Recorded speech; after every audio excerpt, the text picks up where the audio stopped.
Isang mapagpalang umaga na naman mga kaagot. Sumikat na po ba ang araw sa inyo? Dito sa amin sumikat na mga kaagot, kaya napakabuti ng Diyos sa umaga nito mga kaagot. Basa po muna tayo ng salita ng Diyos mga kaagot.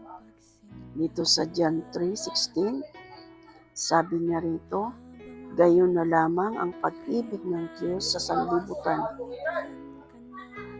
Kaya ibinigay niya ang kanyang bugtong na anak upang ang sumasampalataya sa kanya magkaroon ng buhay na walang hanggan.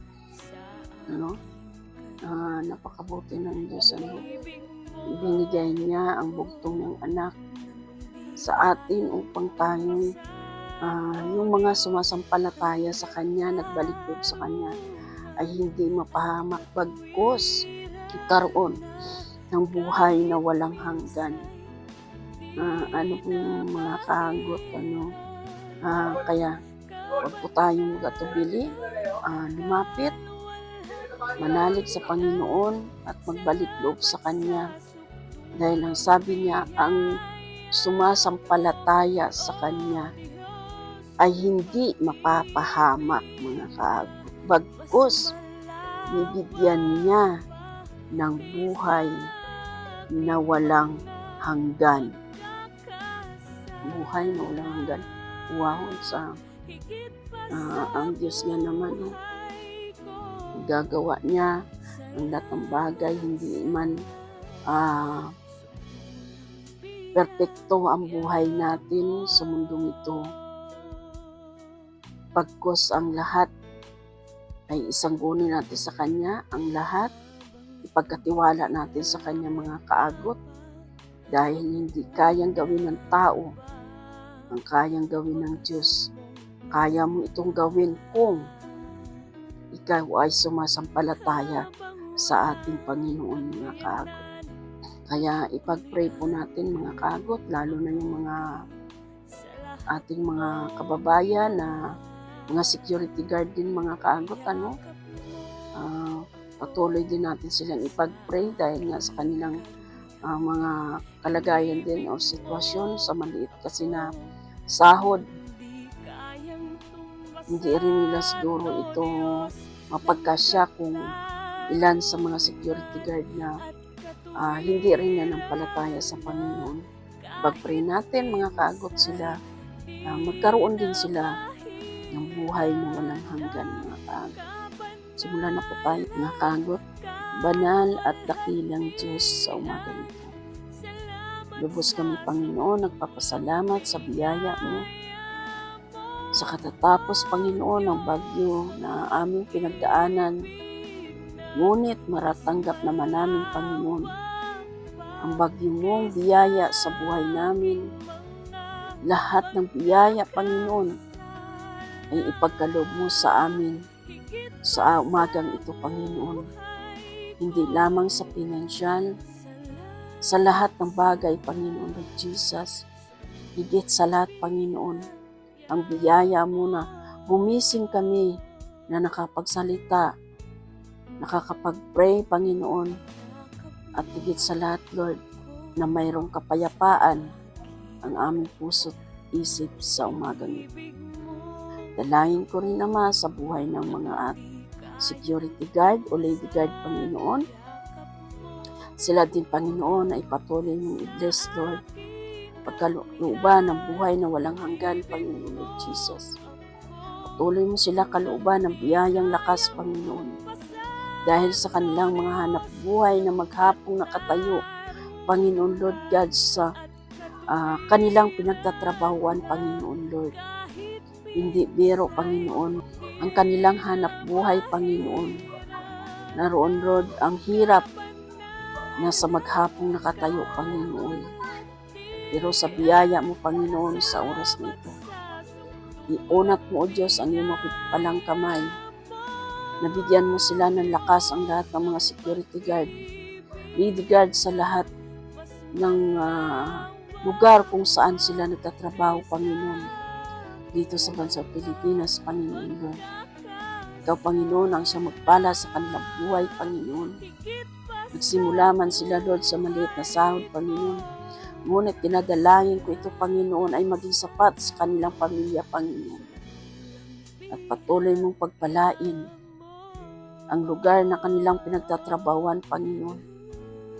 Ang mga kumpanya na kanilang pinagtatrabawan o either ang mga agency nila, Panginoon, Lord Jesus. Pagpalain mo, Panginoon, ang buhay ng mga lady guard at security guard na makakaya nila harapin ang anumang hamon at pagsubok sa kanilang buhay na ikaw ang kasama, Panginoon. Patuloy sila, Panginoon, Lord God, na magbalik loob sa iyo, Panginoon, dahil ang sabi mo sa iyong mga salita sa John 3:16, gayon na lamang ang pag-ibig ng Diyos sa bawat isa sa mga taong lugod na nanampalataya sa iyo, Panginoon, na hindi sila mapapahamak kung sila ugad ay patuloy na manalig at manampalataya sa iyo, Panginoon. Patuloy mong pagkalooban ng source of income na sapat sa kanilang pamilya, Panginoon. At patuloy sila, Panginoon, maghanap buhay na may ngiti, may kapayapaan sa kanilang puso, sa kabila man ng kung ano man ang kanilang pinagdadaanan o kinakaharap sa ngayon, Panginoon. Hindi, O Diyos, maiksi ang iyong mga kamay upang abutin sila, Panginoon. Na patuloy silang lumaban sa buhay, na ikaw ang kanilang kasama, ikaw ang kanilang tagapagligtas, Panginoon, Lord Jesus. Salamat, Panginoon, sa pag-ibig na patuloy mong ipinadarama sa mga anak mo na nananampalataya na, Panginoon, Lord Jesus. At unang hinirang mo, Panginoon, Lord God. Lalo na, Lord God, sa bawat ubasan na patuloy mong pinagpapala ang bawat ministry, Panginoon, Lord, na maraming kaluluwa na lumapit sa iyo, Panginoon. At dinadalangin ko rin, Ama, sa buhay ng aming ministry na patuloy mong gamitin ang bawat leader o membro ng ministry, Lord, o church, Panginoon, upang makahikayat ng mga maraming mga kaluluwa na maglingkod ng tapat at totoo sa iyong paanan, Panginoon. Patuloy mo, Lord God, ipatupad ang batas mo na nakarapat-dapat sa iyong mga kongregasyon na ipinagkaloob o nirigalo mo sa mga pastor, Panginoon, Lord God, or bishop, Panginoon. Ang batas mo lamang, O Diyos, ang siyang masunod sa bawat ministry na ipapatupad mo sa iyong banal na gawain, Panginoon. Maraming salamat, Panginoon, sa umagang ito, sa oras na ito. Ikaw ang manguna sa buhay namin, sa buhay ng buong pamilya ko rin, Panginoon. At patuloy mong samahan at kabingatan ang bawat miyembro ng pamilya, higit sa lahat, Lord, ang miyembro ng iyong mga anak na patuloy na umaasa na nanalig ng palataya sa iyo, Panginoon. Pagpalain mo, Panginoon, ang buhay ng mga kaagot ko, Lord Jesus, na nakikinig o makapanood ng video kong ito. Mas ikaw ang Diyos na nagpala sa kanilang buhay at sa iyo ang kanilang pag-asa, Panginoon. Muli, Ama, maraming salamat sa biyaya at tabag mo, sa biyaya at lakas na ipinagkaloob mo sa buhay ko. Higit sa lahat sa buhay ng mga taong, Lord God, na hindi pa lubos kakilala sa iyo, Panginoon. Pagkalooban mo sila ugad ng talino na sila din, Panginoon, ay magbalik loob sa iyo at maranasan nila ang tunay na biyaya at pagpapala mo sa kanilang buhay, Panginoon. Maraming salamat, Panginoon. Muli, Ama, i-bless at pagpalain mo, Panginoon, ang buhay ng mga security guard at lady guard. Palain ang kanilang mga hanap buhay, Panginoon. Salamat, Panginoon, sa umagang ito, sa oras nito. Sa iyo ang kapurihan at kaluwalhatian sa dakilang mong pangalan.